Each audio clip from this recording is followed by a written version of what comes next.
Walhasil berembuk, kita pikirin omongan kawan kita, iya ya, kudunya gue ngaji sama yang lebih tua, lebih bijak, ilmunya lebih tinggi. Baik dah cari guru lagi. Dapat guru, keluar dari rumah, buka jarok, serebetan, pakai kokon, enteng kitab, ketemu lagi sama kawan kita. Lalu mau kemana? Mau ngaji. Ngaji di mana? Ngaji di kebun. Udah bukan kelabang yang ngajar, bukan. Sekarang gonggok yang ngajar kata gitu.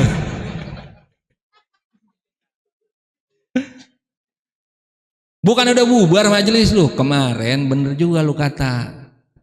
Bagaimana? Iya sih emang Fikri muda banget dia, biar kata ilmunya tua. Gue rada gengsi kalau ngajar yang lebih muda. Nah begitu kapan? Terus sekarang siapa yang ngajar? Gue nyari sekarang yang tuaan. Emang siapa gurunya? Babanya Fikri, Ustadz Asmat.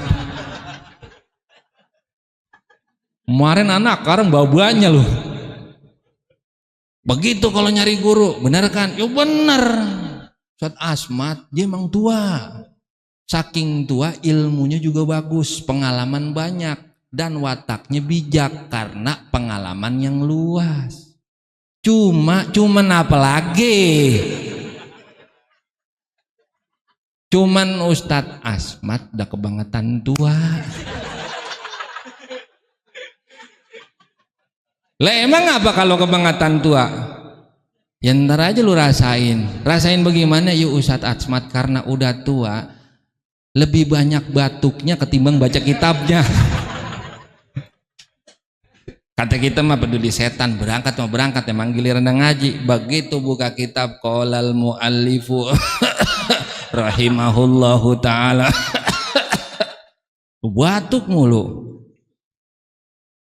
Kitabus sholati aihada kitabus sholati. Begitu kata kita mah iya juga ya, guru gua banyakan batuknya ketimbang baca kitabnya. Salah lagi gue nyari guru.